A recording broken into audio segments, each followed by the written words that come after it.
It's a pleasant welcome to a special edition of the program where I have in the studio as my guest former head of state, the Republic of Sierra Leone, Captain retired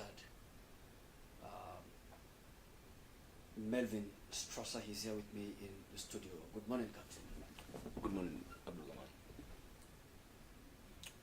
Ever since you returned to the country from where you sojourned in the United Kingdom, let's begin to talk a little about life after your presidency. Well, like you pointed out, I traveled to the United Kingdom and enrolled in a university and studied law and came back for about 2-3 years. After which? I developed a project and implemented it. Since then, Captain Strasser, you've been pretty much silent. In other words, pretty much unnoticeable within the governance structure in the country.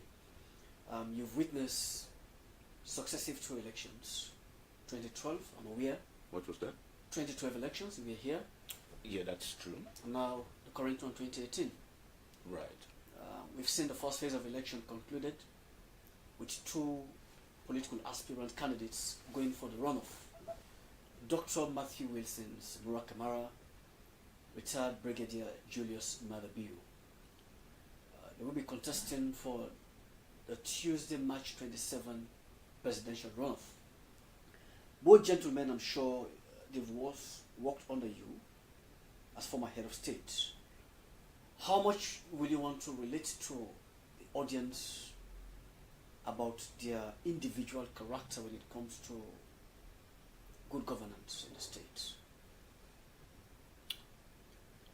I think it's in terms of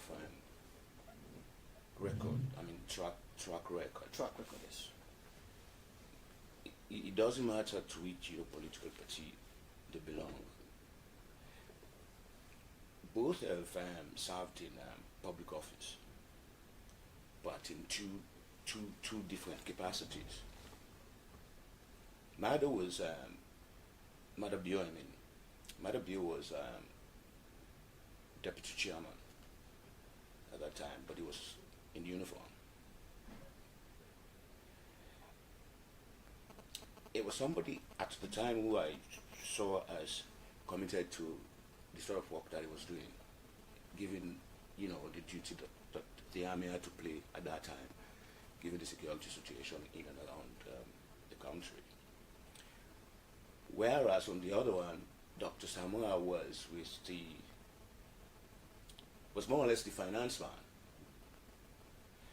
He was working with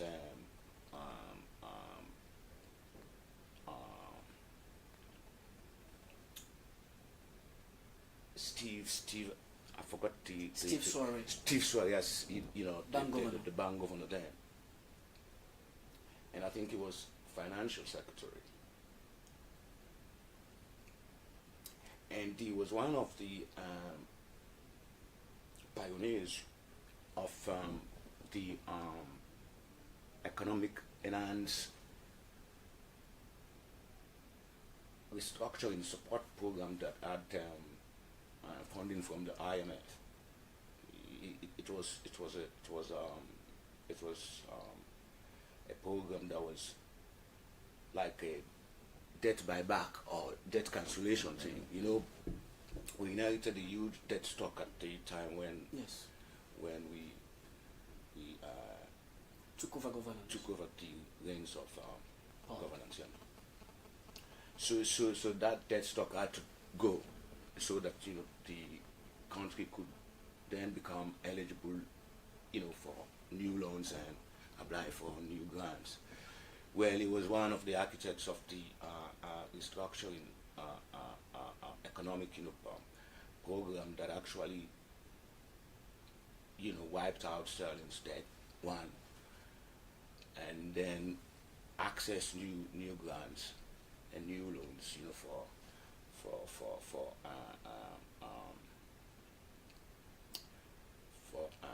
sector reforms and the like. He had no stain, for all I know, until such time that I left. He was both diligent and, you know, committed to duty and service. I can't say anything bad about him, you know, as a policymaker then at that time. Retired Captain Strasser, let's look at the two gentlemen in-depthly. You've given a brief synopsis about who Dr. Kamara is. Let's focus a little bit on retired Brigadier Julius Madabi. These two gentlemen, Yeah. they serve under you as head of state. Right. How much do you know about retired Brigadier Julius Madabi? Well, we trained together in the first instance. He was one of 18 in a batch, trained, you know, in 1983, was it? And we all commissioned in 1984. We were in training school for about, just over 8 months.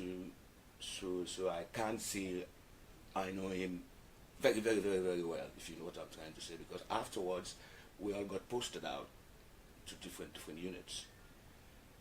He was serving in another unit, and I was serving in another unit. So we had little time to interact. Now the ones who I served with from the same batch, in the same unit, those ones I can tell you that I know much about. I mean, the likes of the late Lieutenant Masaka Mashekukuma. We were all in the same batch. Who served with me in Teko, the 2nd Regiment of the Republic of Sierra Leone at that time, 2nd Battalion, I mean. He's dead, by the way, he died during the fighting. The likes of the late Major A.G. and Nabu. I can tell you that I know much about those guys because I served with them in the same unit for several years. Well, that's not the case with Madabi. It's not the case with Madabi. I can also say a similar thing for the late Captain Saj Musa. He served in the 1st Battalion for all the years he was in the army, and I was in the 2nd Battalion. I can say the same for Saj Musa as well. I don't know much about him. But what I do know is that that we were all trained together. We got commissioned on the same day and started our service. Retired Captain Strasser, Madabi, before the coming of Samora Kamara in 2018 presidential elections, put himself forward for the presidency of this country. But there are issues that seem to be haunting him. So many of them. One, the hue and cry, the condemnation about him topple you as head of state then. It doesn't please so many people. They thought it wasn't right. You would have been given this opportunity to actually make some transformative growth and development in the country. Cutting short that ambition of yours, taking you out of the throne, angered so many people. How, when you sit all by yourself and recall those memories, do you hold a sense of despair or you feel pretty much betrayed? Well, that's the thing. People always use conspiracy theories, to justify the various ways, they see things. Technically, and that's unfortunate, though. It might seem difficult, for people who did not do military service, to understand what I'm trying to explain here. Yep. You see, you have two types of commissions in the armed forces. One is the short-term commission. The second one is the Long Service Commission. The short-term commission runs for basically 10 years, and that's it. Say, for example, if you got enlisted in 1980, in 1990 you should leave, you should go. If you short service commission. Alternatively, if you long service commission, I mean, these are choices that are open to you. You know, you say which of these two you choose. Yeah, if you understand what I'm talking about. The long service commission of service runs for 22 years, which means you can still be in service and make it, say, for example, you know, to ranks such as colonels, brigadiers, as in his case, you know, lieutenant generals, you know, and upwards, because you have, you know, so long a time, you know, year to serve. Now, but my case was such that I graduated in 1984, thereabout. In 1984 as a cadet, in 1984, and started serving in the same year. So you would expect that 10 years added to that would look like something like 1994, no? Something like 1994. Yes. So I ought to have gone then. I mean, the strange thing was, I was in that place as head of state, and then this found me. So on records, you know, my service. You would have gone. Yeah, my service has already ended. Okay. Because it's a short-term commission. Because it's a short-term commission. Except if I had applied for extension, which I wasn't too willing to do. I felt that, you know, I had served, you know, my country well, you know, given the difficult periods, you know, that the country found, you know, itself in, you know, at that time, against the background of the fighting going on between, you know, forces loyal to the government and, you know, Fulisanko and the United Front. So I thought, you know, mine was this and that. That's the first thing. That's the first point I should make. The second point is why Mother would argue that it was a coup d'etat and that it wasn't an interregnum. According to him, is that I was the one who was you know, opposed to elections, and I never wanted, you know, elections to go ahead as scheduled, which is not true. The facts, you know, we are not committed to upholding the principles of democracy. But he is saying this, or are you accusing me? No. I'm just reiterating what. But this is what he is saying. You know, I don't know. You know, to make him, you know, perhaps, you know, more popular. You know, as a politician, so that he gets the numbers that he's looking for. Okay. You know, he maybe feels that by defaming me, you know, would make him more popular among, you know, Sierra Leoneans. That's what he's saying. But the facts are saying, you know, the facts are telling a different story. I hosted Bintumani 1. It was, I mean, if you remember. Yes. Bintumani 1 was the conference that actually had, you know, delegates from all political parties in the association. I mean, all the political parties registered. You know, I think the government registered about 17 political parties, including this very All People's Congress and the very People's Party, the SLPP. You know, SLPP was dead and gone. If you remember. You remember we were a single party state for something like 30 years. Yeah? So there was no opposition, you know, at that time. It was that government that actually registered, you know, the SLPP and brought it back to life. Wow. Yeah. Bintumani 1 set the date for election. Remember, the schedule was a 3-year one. If you remember. Mm-hmm. I recall. But you must have been a very young man then, you know, perhaps that's why. I go into history and read on. Yeah, it was a 3-year schedule.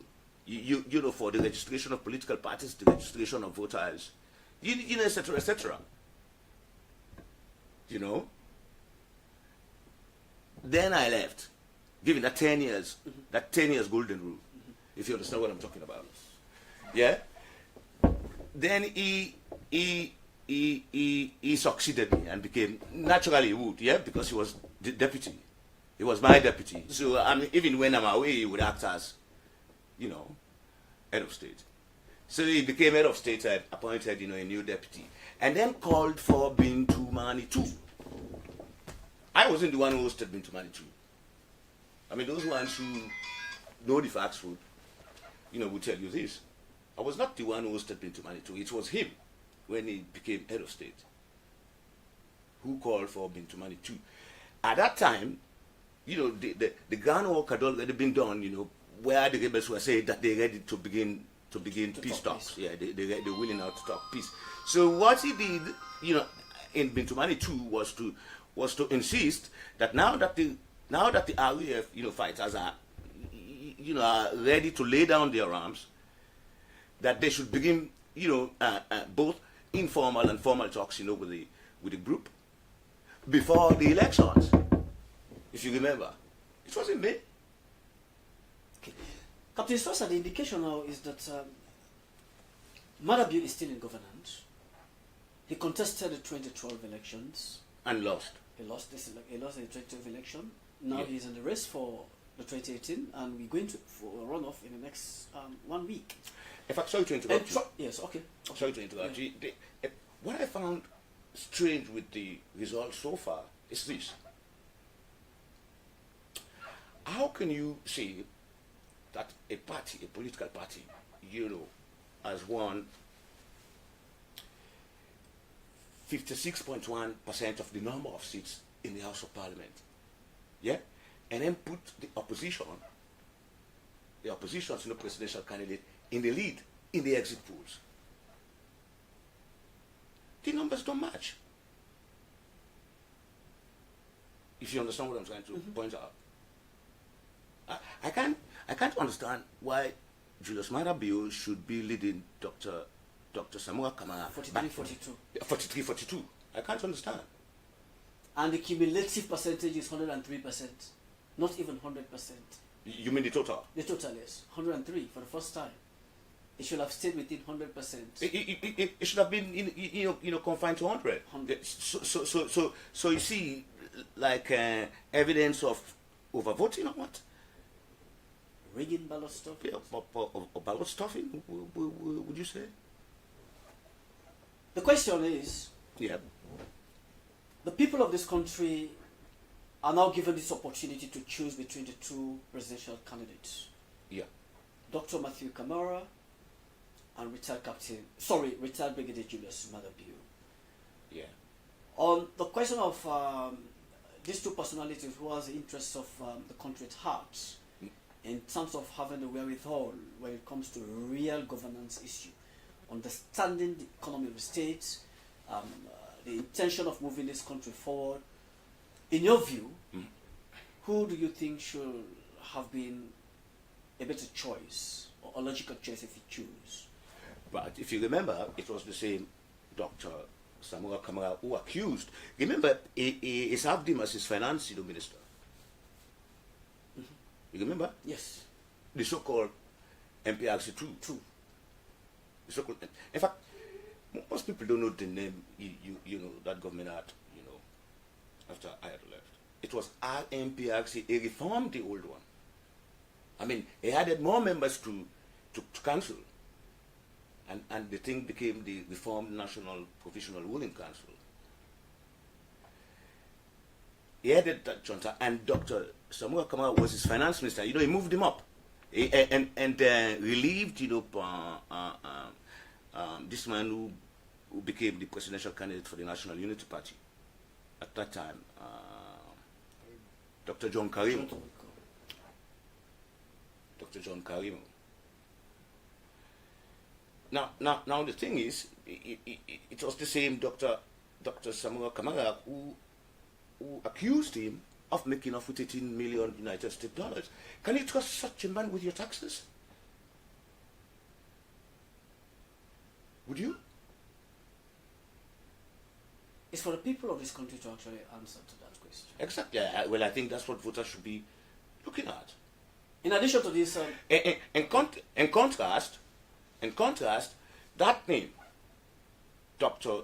Samuel Matthew Wilson Kamara, has never been mentioned or implicated in no corruption scandal throughout the life of this government.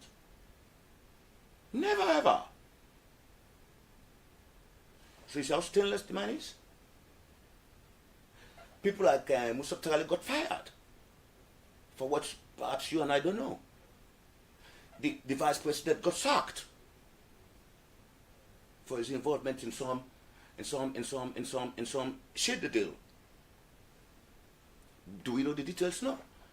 But Dr. Samuel Matthew Wilson, Kamara, has never been lined up, as anybody to face, corruption charges before the Anti-Corruption Commission. So that's the sort of person that you can trust with your taxes. Somebody who's open and accountable. Don't you think so? the risk involved in entrusting the confidence in ruling this country on the two individuals. Well, I don't think one person can speak for millions. I mean, if you remember, there were a total of 3,165,000, voters registered. I mean, knock away, the 165,000. Say turnout is pretty low, yeah, bad weather, situations and so on, or etc., etc. Yeah, they are the ones who should decide. I don't think it's for me and you to say so. I mean, they should use their ballots and make the choice that they should make. I might vote Marabio anyway, after saying all of this, about him. Who knows? There are those out there who they got red shirts underneath, and then they don and green t-shirts on top, and tell people that the politics in this country is watermelon. Today they red, tomorrow they're green. I don't think a single country, should have several, political boundaries, based on political party philosophies. No dogma, no doctrine. Captain Strasser, you will be in a better position to make an assessment of the governance structure in the country for the last couple of years, because you've served as head of state. You were one individual that people tend to revere with reverence during your statesmanship. What is your impression about governance? Governance? You mean the entire governance system, the way the country, where we're moving as a country, catching up with other developmental trajectory and all the rest. You mean in terms of performance? Performance, yes. Output.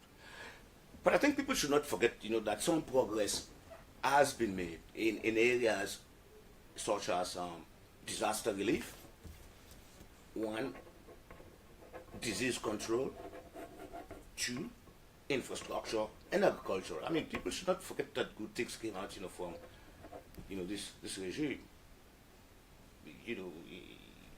Such as areas like those ones mentioned. There may have been other things, line of pipeline projects, that are still on the way. You've got this new international airport, Malama, that is yet a pipeline project. There might be new projects that would come if given a chance again to form the next government. Well, I know the longer periods are getting longer. I mean, the challenge still remains rising unemployment and poverty levels. A lot more can and could be done. There is this perception about politicians feeling this negative tribal sentiments across the country. And we witnessed this immediately after the first round of the presidential election results were announced. When you look at the voting pattern, yeah, the south and eastern part of the country, they voted overwhelmingly for retired Brigadier Julius Malabio. And this is a gentleman that managed to have scores even in the north. And Western area, but exclusively for the like of Dr. Samura Kamara, what seemed to be coming out as a remarkable score, especially in the eastern part of the country and southern part of the country, we are just the zeros. So the indication is the people of South and East acknowledge that this is our beloved son with whom we are well pleased. But what is your opinion about the voting pattern in the country, for which people may now have been attributing it to tribal attachments, emotional attachment, and all If you first and foremost, if you looking at vote counts, I mean with this election, what's this thing interfering with results at neck using computers? Is it match fixing? It could be. It could very well be. Gainsay. That's the first thing. The second thing is, I mean, say what you like. Say what you like. Given the many tribes that Sierra Leone do have, including the bigger ones as well as the many smaller ones. You cannot take APC, neither the SLPP from them.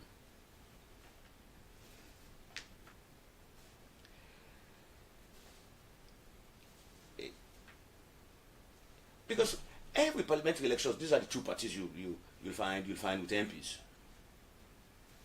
It's only this elections, NGC got 2 seats, and the C4C got 4 seats in Kono. And Dr. Kande Yunkela got. In fact, that's strange, and that's remarkable. The only parliament that had a third party with MPs is the parliament just before the late President Ahmed Dr. Chirankaba ended the storm in office. I think PMDC had 10. But all the other elections, if the parliamentary elections, you'll find most times it's the APCU would be in the majority, and the SLPP would end up as the minority in the House. No other parties, you'll find, with MPs representing, the interest, of, the blocks into the regions and so on. If you understand what I'm talking about. I understand. So that tells you the way people vote. I mean, that gives you an indication as to who and who Sierra Leone and so on to represent them in the House of Parliament. Would you change that?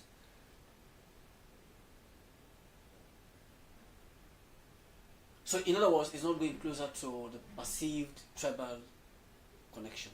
It is nothing tribalistic about this. I don't think it has anything to do with tribalism. It's what people feel could benefit them. That's what they're doing. I think that's what they're doing. That's what they're doing. I don't know why is it the South is so attached to the SLPP. If you remember, the South was the most affected during the fighting. And for one thing, the SLPP actually did bring peace and built peace. If you remember, it's as if that's what is, has made them so attached to the thing, because of the peace. Peace is hard won. Peace is hard won. They suffered. Most of the war victims, are from the South. Could it be a justification now, the things he's saying, like it's as a result of the SLPP bringing peace to the country, that they seem to be attached much more to the SLPP as a party, and by extension, Madam you're saying, he is the father of democracy. But he's even saying that he was the one who brought peace, Because as a tender age, but he wasn't the one who signed the Leone peace agreement, was he? Well, remember a point where he transferred power to Tijan Kaba, Which was good. Mm-hmm. I was happy that he did so. I thought he was going to hang on. Had they allowed him at Bintumani too, you think that would have happened? Should I come again? Come again, yes. Let's say Bintumani too unanimously agreed that, peace talks should begin and that the election should be postponed. Would that have happened at the time when that happened? I am looking at the flip side, retired Captain Strasser. On having all of those disposition, the military guys around him, he would have insisted, even as an association where the people were persistent to actually return the country to democracy. Yeah. But see, on his personal disposition, he said, you know what? Huh? For the collective benefit of this nation, I will hand over power to a civilian government. And he did so genuinely by giving power to... Yeah, under international pressure, of course, and the one coming, from within or domestically. He had to. He would have been tempted to have resisted all those... No, but are they giving him the mandate, to say, begin peace talks, until you sign a peace agreement, then we begin to go now for elections. He would still have been there, wouldn't he? Is retired Brigadier Julius Madabio, in your view, a very fine gentleman? I told you that I don't know much about this man in terms of... They literally know about him. In terms of... What do you mean by, fine gentleman? What are the yardsticks? The yardstick, being a fine gentleman, somebody that is... A virtue like that one. Yeah, somebody that is pretty much committed to upholding the democratic credentials of the country. Somebody that... including respect for human rights? Yeah, respect for... Well, that seems to be questionable. Yeah, that's questionable. What's your memory towards that? Why were there shootings at James Jonas, residence at the time, before the results were announced? Who would have stopped the killing of 24 military officers then? Who would have stopped the execution of other people at Patemba Road that we are practically killing all the rest of it? You talking about extrajudicial killings? But would you say no to the death penalty? They were condemned to death by firing squad in very much the same way like Kula Samba and others were condemned to death by firing squad. The good thing is, I was happy when President said that his government never committed not one single extrajudicial killing. That is President Anis Baikuro. Which is why this government's human rights record is good.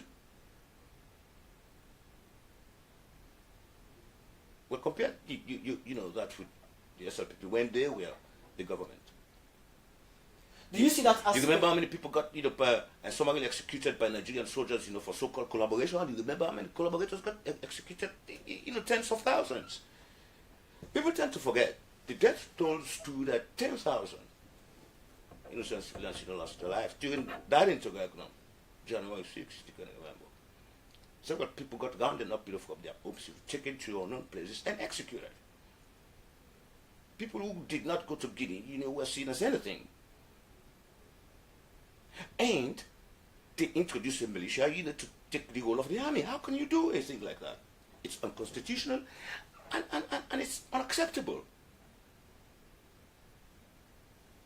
Are you justifying the instances of killing? No, I'm not saying that anybody has the right, to claim the life of another. It's simple murder, isn't it? Mm-hmm. But laws could be reformed, no? If the penalty specifies, that if a conviction is upheld, that's what happens, except with the prerogative of mercy.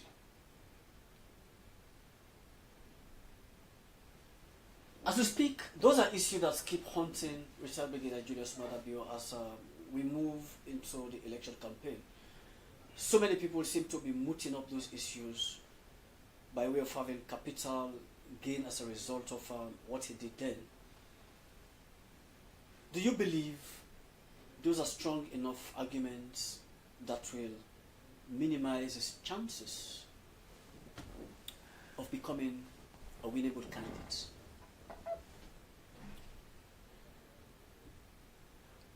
I have still not been able to get the point yet. But what are you trying to drive at?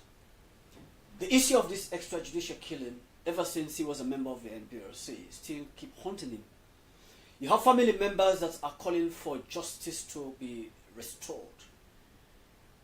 And him putting himself forward as a presidential candidate of the Sierra Leone People's Party. But hang on. People are saying, are saying it has a tendency to reduce his chances of becoming a winnable candidate. Do you see that argument strong enough? Come on. Let's say he wins, the second house of it, for example. With the SLPP, with a lower number of seats in parliament, would he be able to form a government?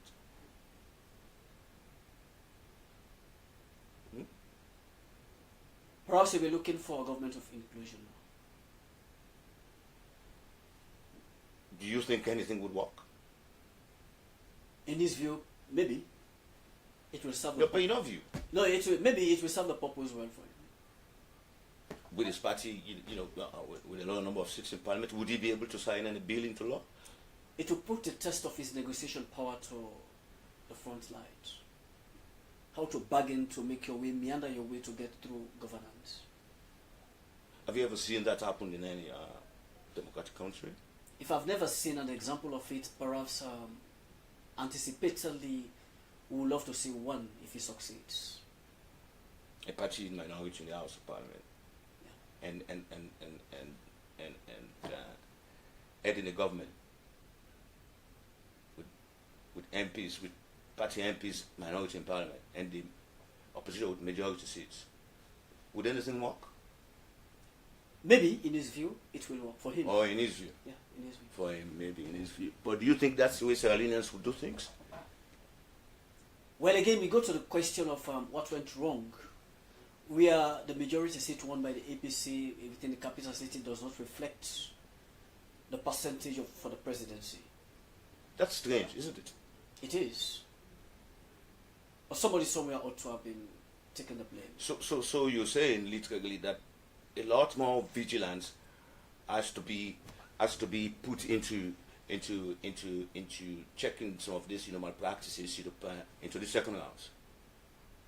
Extra vigilance is needed. Yeah, it's needed, and monitoring of the entire process. I strongly agree with you. Conclusively, retired Captain Strasser, I have been talking to a lot of current serving military officers. Past, they revered you with reverence. I don't hesitate to name name. We have one retired Major Matthew. You mean respect? They've got respect for yeah. well. Yeah. Retired. Perhaps it's what they know me for. What retired I'm not. Major is now a Dr. Matthew Kamara. Yes, I know him. We all trained, together. When you look at the general outlook of the military, is this a military that you were envisaging to have left in certain position, or there has been some transformative growth and development within the army?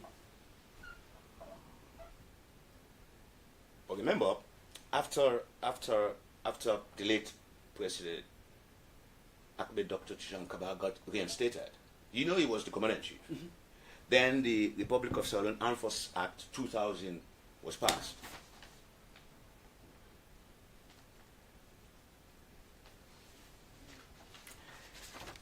I don't know the details of what was in that act. But what that act has done for the armed forces is to say it's an institution that is constitutional, and nothing should be done to neither degrade nor draw down. The way as it is. If you understand what I mean. Mm-hmm. Yeah, that's the first point. The second point is, I think they've now developed the capability to train peacekeeping troops and contribute to peace support operations. Peace support operations in places like Sudan. Unfortunately, they've closed down now, mm-hmm. and in parts in Somalia. So I think that's that's loads and loads of kudos to them.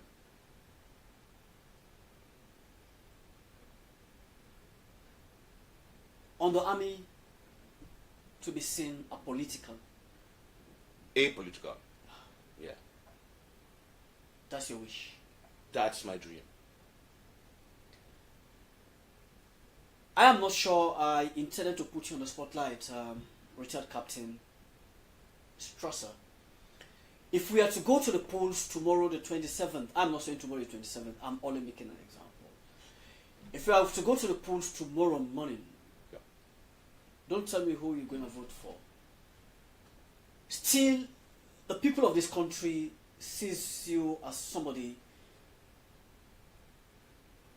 that has this embodiment of a nationalistic spirit. Somebody pretty much content. Ever since you returned to the country, you have been in that little village there, living your life peacefully, unnoticed. What will you tell the people of this country to be guided come the 27th of March 2018, Tuesday, as they go to the poll for the second round, in terms of what perhaps will constitute the bigger risk chosen between retired Brigadier Julius Madabio and Dr. Matthew Kamara? I think the people should put personalities aside and try and look at the development issues involved in terms of how those affect their day-to-day, means of livelihood in their smaller communities.